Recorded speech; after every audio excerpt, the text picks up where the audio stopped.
The tower portion of this truck gives crews a bird's eye view of any potential fire. The upper foundation wall has actually separated from the lower foundation wall, bringing down ceiling tiles in its wake. A police officer just came up and told me that 64 eastbound is now back open. 3,200 structures were damaged in the earthquake. The FDNY writing on this steel beam means a firefighter's body was found near it. And Charlottesville police just getting a search warrant for the victim's apartment, and they're actively going through that apartment as we speak. This is what he's going to be met with. You can see cars tossed around like toys, unrecognizable buildings. $83.41. Hopefully that was to fill up a car, but who knows, that could have been just a small drop in the bucket. In some neighborhoods here in Port-au-Prince, it looks like the earthquake just happened. Tomorrow morning, bravely walk through them at Battlefield Ford and head back to work. I talked with him on the phone this evening. He's still recovering from his injuries. He's sore, he says, but also trying to figure out exactly why all this happened. He go to church down here. He help people down here. That's how I see in my eye. But that's not how an employee at Battlefield Ford saw 66-year-old James Jackson Wednesday morning. Police say what salesman Butch Dalton saw was a knife coming at him and his former customer in an angry rage. And for whatever reason, was very angry about it, and as a result, for whatever reason, came in with a knife and cut that salesman. Albemarle County police say the attack was over the sale of a recent car, and as a result, police say Jackson cornered Dalton in an office and slashed him multiple times. The victim was saved by a fellow employee. Fred Nelson, who works here, took him to the ground, pinned him down, and it was over pretty quick. Otherwise, I don't think Butch would have stood a chance. Jackson lives here at Crescent Halls in Charlottesville. When I knocked on the door, his wife answered, but she didn't want to go on camera. She did tell me, though, that she was asleep when her husband left, and also says that her husband hasn't been himself recently. I don't know. I don't really know. Randall Crawford has known Jackson for more than a year. He was shocked when he heard about the news of his friend. He says Jackson was a nice person who was always helpful. I call him every third of the month. We go Jackson by, and me and him go. He drop my stuff. He drop my stuff off here. He might take me to work. Jackson's being held at the regional jail without bond. He will have a court hearing tomorrow morning. I'll also talk with the employee who came to the rescue of Mr. Dalton today, and he says on the phone, he told me, being modest, that he didn't do anything that someone else wouldn't have done. In one way or another, 9/11 means something to all of us.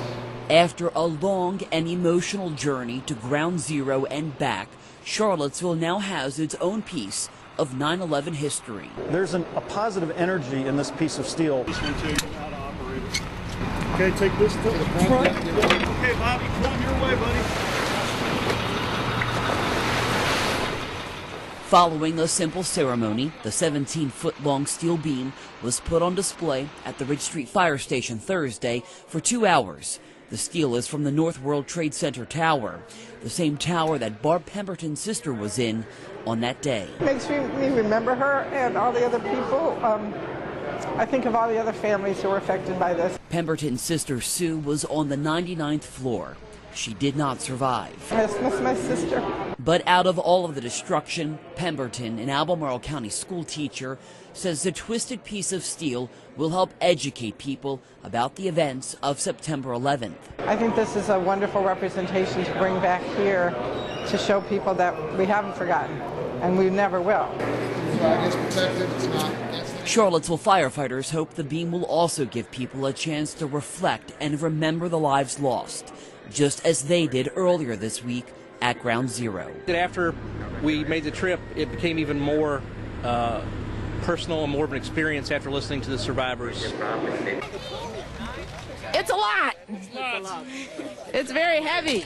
First Lady Michelle Obama and dozens of children dug right in, harvesting hundreds of pounds of fresh vegetables from a small garden on the south lawn at the White House. Monticello and Thomas Jefferson were an inspiration for us from the very beginning. White House pastry chef Bill Yassis and Chef Sam Cass are both spearheading Mrs. Obama's Eat Healthy initiative, one that got its start at Monticello.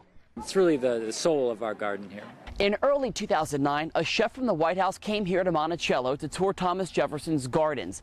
But he got more than a history lesson. He was able to take back hundreds of seeds, including these Scarlet Runner beans, back with him to the White House. It's been a nice relationship. It's great to see Jefferson's legacy in food and gardening carried on. Peter Hatch is the director of Gardens and Grounds at the home of our third president. They're starting to turn red. He's responsible for this entire garden, 3 football fields in length. It's home to a colorful palette of vegetables, fruits, and herbs.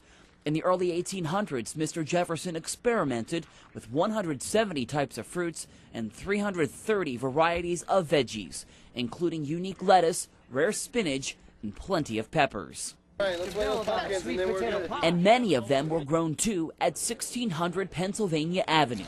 Some of Jefferson's favorites include the Marseille fig, French artichokes, and purple calabash tomatoes. So many of these plants were put in a special section of the White House kitchen garden reserved as a tribute to Thomas Jefferson. Now with the harvest complete, some of the vegetables will go to a local food pantry, the others into the White House, serving the first family, vegetables that Thomas Jefferson grew 200 years ago.